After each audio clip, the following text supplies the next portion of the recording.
Bonjour à tous, ravi de vous retrouver pour une nouvelle vidéo d'Expert Dégustation.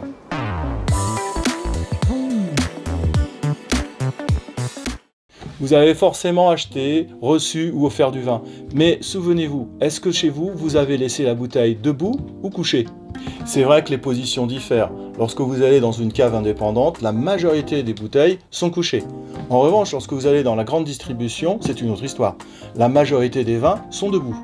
Et que dire des autres contenants? Le bib, le bag-in-box. Couché, debout, peu importe, c'est un cube. Alors finalement, la question reste légitime. Devons-nous garder le vin debout ou couché?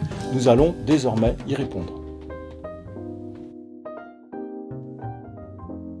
Avant d'aborder les différences qui existent entre un vin qui va être dans une bouteille couchée ou à la verticale, penchons-nous maintenant sur le contenant, le verre et le bouchon, afin de savoir ce qui s'y passe. Voyons en premier lieu le matériau pour le contenant de la bouteille. Il s'agit du verre. C'est le principal. Pourquoi? Parce qu'il a des atouts. Déjà, il est neutre au niveau du goût, au niveau des arômes. Il n'y a aucune déviation, donc il est inodore. Le deuxième point, c'est qu'il est résistant au choc et en particulier aussi, il a une résistance à la pression atmosphérique. C'est intéressant pour la vinification, notamment pour la prise de mousse, pour les vins à bulles, où vous avez une pression qui est autour des 6 kg par centimètre carré. Pour vous donner une idée, cette pression est importante, elle correspond à celle que l'on a dans un pneu d'un bus à double étage en Angleterre. Le verre est donc le matériau principalement utilisé pour le vin, pour le stockage, pour le transport, mais aussi pour le service. On peut dire qu'aujourd'hui, la bouteille en verre est une grande avancée scientifique, technique et commerciale pour le vin.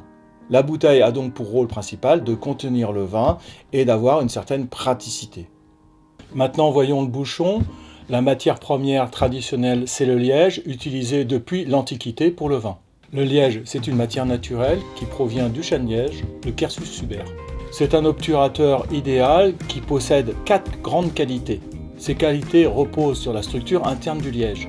Un bouchon contient plusieurs centaines de millions de cellules qui contiennent elles-mêmes du gaz, de l'oxygène, mais surtout de l'azote. L'une de ses premières qualités, c'est son élasticité. Elle va jouer lors de la compression du bouchon. Elle va compenser cette compression et va permettre d'avoir une bonne adhésion du bouchon au niveau du goulot. Il faut savoir que le bouchon compressé perd 35% jusqu'à 35% de son volume. La deuxième spécificité, c'est que le liège est perméable, n'est pas complètement étanche à l'air, et suffisamment imperméable pour permettre une bonne conservation du vin. Une autre qualité, c'est bien sûr sa légèreté. 89% du poids d'un bouchon, c'est de l'air. Je pourrais citer également une qualité importante, c'est sa neutralité aromatique. Malheureusement, le liège aussi capte les odeurs, en particulier les arômes très volatiles, donc il est absolument interdit de mettre les vins qui sont conservés en cave à côté de certains végétaux comme l'ail par exemple. Pour finir, le bouchon en liège joue bien un rôle d'obturateur pour la bouteille grâce à son pouvoir élastique et il assure également quelques échanges gazeux avec l'extérieur. Ces échanges gazeux bien sûr sont limités. Maintenant voyons ce qui se passe au fil du temps dans la bouteille. Vous avez la réponse, vous savez que le vin évolue en bouteille. Au lieu de dire qu'il vieillit, je préfère dire qu'il se bonifie ou qu'il se développe. Le principe d'évolution du vin en bouteille est l'utilisation, la consommation de l'oxygène par les composants du vin. Les influences vont porter sur un changement de la couleur, sur un enrichissement aromatique qui va se porter sur des notes de fruits secs, de notes grillées, de notes animales, de végétal noble, une structure qui sera moins austère, moins angulaire, qui sera donc assouplie, et une texture qui sera beaucoup plus patinée, soyeuse, veloutée. Un rappel, tous les vins ne sont pas destinés à se bonifier dans le temps. La majorité des vins qui sont consommés sont des vins qui sont consommés avant leurs 5 ans, pour leur profil fruité et leur fraîcheur. Un vin qui peut se bonifier après 10 ans doit présenter plusieurs caractéristiques. Déjà être issu d'un millésime riche et sain. Le vin doit posséder une structure importante et équilibrée. Il doit être riche en certains éléments, une générosité alcoolique, un haut niveau d'acidité, pour les vins rouges, une richesse tannique et pour les vins liquoreux, une belle concentration en sucre qui vont lui permettre de se bonifier avec le temps. Aussi, un vin primeur, un Beaujolais nouveau, ne peut pas envisager par sa structure légère une bonification au-delà des 5 ans et même on préconise généralement de le consommer dans l'année. Maintenant que nous savons que le processus d'évolution du vin en bouteille est basé sur la consommation d'oxygène par le vin, et que nous savons également que le bouchon a une certaine élasticité qui est perfectible et qui va peut-être permettre des échanges gazeux avec l'extérieur, y a-t-il un rapport entre les deux? Si nous savons que le vin évolue au fil du temps, que se passe-t-il pour le bouchon dans ce même temps? L'élasticité, qui assure l'adhérence du bouchon au goulot, va s'amenuiser avec le temps. Les deux critères principaux qui vont diminuer cette adhésion, ça va être essentiellement une température trop élevée et une humidité trop sèche. Le bouchon tout simplement se rétracte. Le deuxième point, le liège c'est une matière naturelle et la structure interne est parfois très irrégulière. On a des macropores, donc cette perméabilité est différente d'un bouchon à un autre. Cette perméabilité va être également plus perfectible avec le temps. Sur des vieux bouchons, au-delà des 30 ans, on peut s'apercevoir de certaines fuites de vin. On dit que ce sont des bouchons fuyards. Il est possible pour les très vieux vins, au-delà des 30 ans, 40 ans, de changer les bouchons au domaine. En conclusion, l'évolution du vin en bouteille ne se fera qu'avec un obturateur efficace permettant des échanges gazeux, mais limités. Dans le cas d'un bouchon qui perd trop d'élasticité et de perméabilité, l'évolution sera défavorable du vin en bouteille. Il est temps de coucher notre bouteille et comme vous l'avez compris, c'est au niveau du bouchon que ça se passe. En position horizontale, la majorité du bouchon et le miroir, c'est-à-dire la partie en contact avec le vin, sont immergés. Le bouchon, en particulier jeune, épouse la forme du goulot.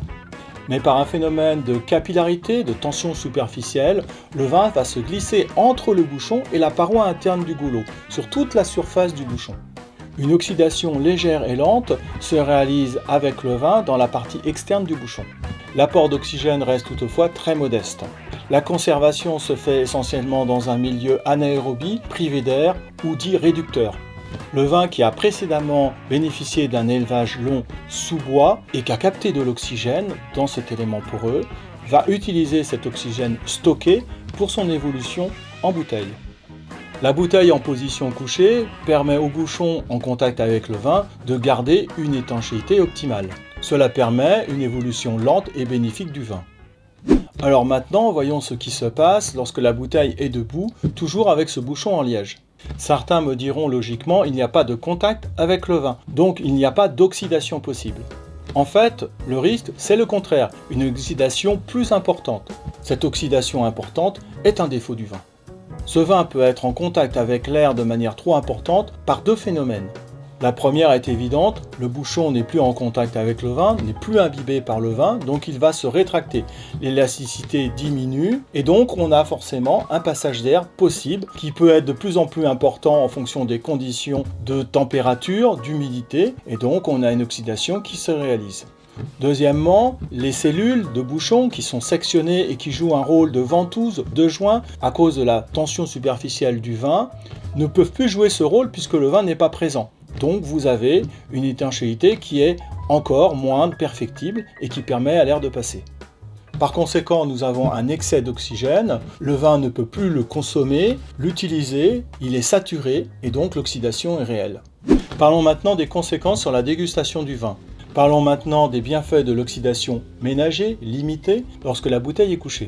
Nous assistons en effet dans le temps à des phénomènes d'oxydoréduction bénéfiques pour le vin. Les tanins, les pigments colorants, c'est-à-dire les composés phénoliques et l'éthanol, sont facilement oxydables. Ces phénomènes permettent d'affiner et de complexifier le vin. En premier lieu, au niveau aromatique, nous aurons une plus grande richesse par l'apport des arômes tertiaires, qui sont essentiellement des arômes de sous-bois, d'humus, de feuilles mortes, c'est-à-dire des arômes de végétal noble, et puis également parfois des arômes de type animal. Nous aurons donc un bouquet qui apparaîtra, qui sera un ensemble plus homogène d'odeurs. Le vin gagne en richesse aromatique, en souplesse, en sagesse, je pourrais dire, puisque l'acidité est moins angulaire. En fait, c'est un vin qui devient beaucoup plus harmonieux. Maintenant, voyons en revanche ce qui se passe lorsque la bouteille est debout et que nous avons un excès d'oxygène. Ici, le rôle du bouchon ne joue plus un rôle protecteur contre une oxydation limitée. L'oxygène va donc transformer le vin. L'oxygène est capté de manière brutale, frontale, soudaine par le vin. Le vin va se transformer très rapidement en vieux vin. Pour un vin blanc, ça va mettre simplement 6 mois, pas plus d'1 an. Pour le vin rouge tannique, ça va accélérer son processus d'évolution. Concrètement, les altérations se perçoivent à toutes les étapes de la dégustation. La couleur s'intensifie et brunit fortement pour le vin blanc. Pour le vin rouge, elle se tuile et elle finit marron. Les arômes variétaux s'estompent ou disparaissent. Les cépages aromatiques tels que le Gewürztraminer ou le muscat perdent de leur personnalité. Le linalol, composé chimique de la rose, devient tout simplement une note d'herbe séchée. Les notes d'évente singularisent l'accident oxydatif, c'est-à-dire une production importante d'éthanal, l'oxydation de l'éthanol, ou d'acétaldéhyde. Cela se traduit par analogie, par des notes de pommes fripées, de pommes blettes, de pommes mâchées, de notes de cidre ou de noix. Au niveau de la bouche, un vin qui est oxydé perd également en tonicité, en volume, en fraîcheur évidemment. Ce caractère oxydatif est bien sûr pas souhaité dans le vin, à l'exception de quelques vins en France et à l'étranger qui ont bénéficié d'un élevage oxydatif. C'est bien sûr les vins jaunes du Jura, les vins de voile du Jura, mais aussi ceux qu'on peut trouver en Andalousie, notamment sur le Fino, ce fameux Xérès, ou le Manzanilla, qui vient de manzana, qui veut dire pomme. Ce sont des vins obtenus par un élevage sans houillage, c'est-à-dire on ne remplit pas quotidiennement, régulièrement les fûts qui, bien sûr, ont une évaporation de vin chaque année de 4 à 5%. D'où cette oxydation importante qui est réalisée dans le fût. J'ai deux petites remarques à vous faire. Le premier, c'est le goût du vin dit bouchonné. Alors c'est un terme qui est un petit peu impropre parce que le réel goût du bouchon est relativement rare. Nous parlons ici d'une contamination qui a plusieurs origines. Ça peut être le processus de fabrication du bouchon, ça peut être par exemple son lavage, son stockage, ça peut être également, je dirais, tout simplement des produits de traitement, notamment des bois, de la peinture, et encore ça peut être une contamination par les bactéries des lenticelles du liège. La molécule qui est responsable a été identifiée, c'est ce qu'on appelle communément les TCA, trichloroanisole, ou de manière plus précise, 2,4,6-trichloroanisole. En analyse sensorielle, elle se rapproche à une odeur légèrement chlorée, elle est identifiable au niveau nez, mais elle est très volatile et donc en bouche, elle est vraiment identifiable. Cette odeur malodorante sera captée par le bouchon quelle que soit la position de la bouteille. Donc ça n'a aucune influence que la bouteille soit couchée ou debout par rapport à cet élément. Le deuxième point, c'est le dépôt. Pour les très vieux vins, vous aurez un dépôt naturel qui va se constituer dans la bouteille. Ça n'a pas d'influence sur le dépôt sera simplement le long de la bouteille. Quelle que soit la position de la bouteille, couchée ou verticale, vous aurez une formation d'un dépôt, une sédimentation de matière solide dans votre bouteille. A priori, le dépôt qui soit le long de la bouteille ou qui soit à la base de la bouteille n'a pas de conséquences au niveau de la dégustation. Finalement, nous avons pu montrer, grâce au rôle que joue le bouchon en liège, l'importance de la bouteille couchée. Évidemment, pour un vin jeune destiné à une consommation rapide, l'influence n'est pas significative. Mais désormais, vous connaissez les raisons, les bienfaits et les risques de cette position de la bouteille. Avant de clôturer ce sujet, nous devons aborder un autre point. Parce que oui, cette histoire tourne autour du bouchon, mais il n'y a pas que des bouchons en liège. Il existe bien des alternatives au liège pour répondre à plusieurs demandes.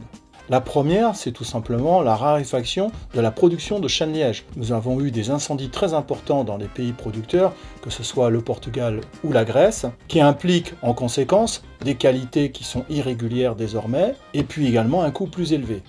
Il demeure également toujours ce fameux goût de bouchon, risque important, même si celui-ci diminue avec les années, on est à moins de 5% de bouteilles contaminées. Et puis enfin, le vin se démocratise, les gens veulent déguster plus simplement le vin et donc ouvrir aisément une bouteille sans avoir le rituel que l'on a généralement au restaurant. Chaque obturateur a un taux de transfert d'oxygène, OTR, Oxygen Transmission Rate. Ce dernier donne de manière très précise l'infiltration d'oxygène dans le vin, exprimée en centimètres cubes par jour par obturateur.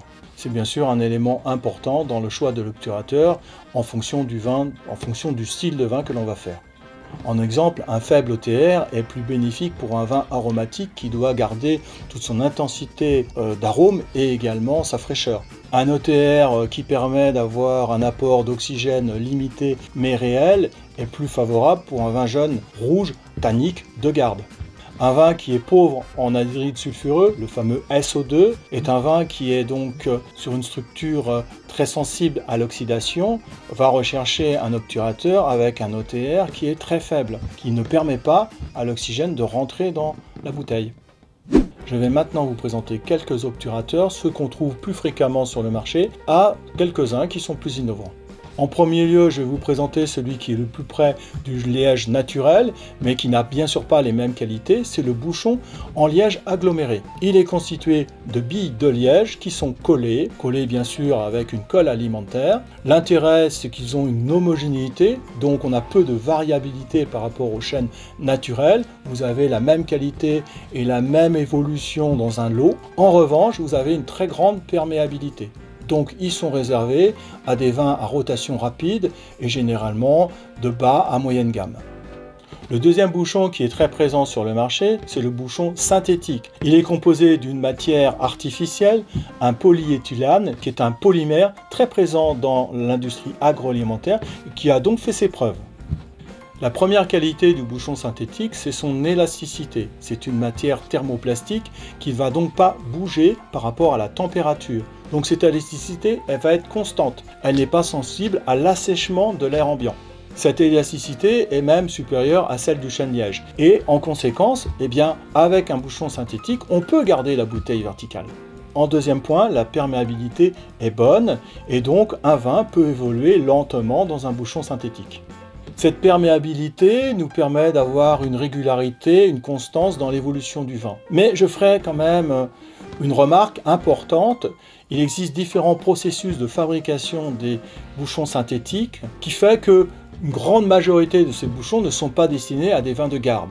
Donc il existe une catégorie haut de gamme de bouchons synthétiques qui nous permet de les garder dans de bonnes conditions. Mais ce n'est pas du tout la majorité. Néanmoins, ne soyez pas surpris de trouver un grand vin avec un bouchon synthétique. C'est tout à fait envisageable et normal. L'autre point non négligeable, c'est qu'il n'y a pas de risque de TCA. Vous avez un bouchon qui n'a pas de déviation chimique et donc vous êtes pratiquement sûr, lorsque vous allez ouvrir la bouteille, de ne pas avoir une déception à cause de ce phénomène. L'innovation est également de mise dans le développement durable puisque nous avons sur le marché maintenant des bouchons qui sont constitués de bioplastique, de matières renouvelables, durables et recyclables. Voyons maintenant la capsule à vis qui représente très peu de vins encore en France, pourtant créée en 1970 en Suisse. Certains pays comme la Suisse, comme l'Autriche, mais surtout la Nouvelle-Zélande et l'Australie, ont beaucoup de vins avec des capsules à vis. Sachez qu'en Nouvelle-Zélande, 90% des vins sont avec des capsules à vis. Parlons de l'intérêt de la capsule à vis. Le premier, c'est son étanchéité, c'est l'obturateur le plus étanche. C'est une excellente barrière à l'oxygène, donc on va forcément l'utiliser pour tous les vins qui sont très aromatiques, qui ont besoin de conserver leur couleur, leur intensité et leur fraîcheur. Cela est possible grâce à un joint, il existe différentes qualités, mais un joint en polyéthylène qui assure réellement cette barrière. Il n'y a bien sûr aucun risque de TCA. En revanche, les risques sont la fermeture aromatique. Lorsque vous conservez longtemps un vin avec une capsule à vis, on a pu noter des odeurs peu agréables de choux, d'ail, d'œufs pourris, tout simplement parce que le vin est privé d'air et donc on a des réactions de ce type. Et puis le frein aussi bien sûr à la capsule à vis, c'est le manque d'authenticité par rapport à cette notion de terroir et donc c'est un frein réel par rapport à la capsule à vis. Enfin le dernier, l'opercule en verre qui est constitué de différentes parties, d'une capsule de surbouchage, du bouchon en verre et d'un joint qui permet de faire l'étanchéité qui est constitué d'un polymère au caractère élastomère, c'est-à-dire un caoutchouc. Alors les atouts du bouchon en verre, évidemment, ils sont nombreux. Il y a l'esthétisme, c'est vraiment un outil marketing. Il y a également une fermeture et une ouverture qui peuvent se réaliser. Vous avez bien sûr un matériau qui n'a pas de déviation chimique, donc pas de TCA, entre autres. Vous avez également un OTR qui est très faible, donc qui permet un faible échange et donc une évolution lente en bouteille. Et puis enfin, c'est un matériau recyclable, donc qui est privilégié pour certains vins haut de gamme en agriculture biologique. Et pour finir, vous avez en France la possibilité de boire du vin qui n'est ni en bouteille ni avec un bouchon. Vous voyez de quoi je parle? La fameuse fontaine à vin, en particulier le bag-in-box, le bib, qui est vendu en 2,25 litres, 3 litres, 5 litres et 10 litres. C'est littéralement un sac dans une boîte, mais parlons sérieusement, qui a aussi ses qualités. Le sac et la boîte ont bien sûr chacun un intérêt. Le sac est étanche et le vin est stocké sous vide dans cette poche. Il n'y a donc pas d'oxygène. Le vin peut donc, à l'ouverture, se garder sur plusieurs semaines. Et la boîte, bien sûr, est un outil supplémentaire à la protection contre la lumière, les UV, mais aussi un moyen très facile de le transporter. Si ce conditionnement au début était considéré comme plutôt réservé aux vins de bas de gamme, aujourd'hui, de nombreux domaines qualitatifs l'ont adopté. Alors finalement, nos vins debout ou couchés? Par déduction, les matières qui ne se rétractent pas, qui ont une totale imperméabilité, comme la capsule à vis et le bouchon en verre. Oui, les vins jeunes aromatiques qui ne doivent pas subir une oxydation. Ça concerne des vins blancs secs, mais également des vins sucrés, notamment la catégorie des vins doux naturels pour les muscats, et puis les rouges, les rosés, principalement issus de la Loire ou du Beaujolais. Cela va de soi également les vins primeurs ou nouveaux. Également pour les vins mutés à l'alcool vinique qui sont très riches en sucre et en alcool, à l'exemple des Maury, des Banyuls, mais également des vins de liqueur comme les Flocs de Gascogne. Leur richesse en alcool altère le bouchon, donc la position debout est recommandée. Le champagne, par l'évaporation légère mais suffisante du gaz, permet de le laisser debout, mais pour des raisons de prudence, des conditions de cave, je recommande de laisser la bouteille couchée. Maintenant, devez-vous laisser votre vin debout ou couché? Vous avez toutes les informations pour décider par vous-même des besoins de votre vin. Prenez soin de vos vins et de vous-même. Nous nous retrouvons dans une prochaine vidéo. À bientôt.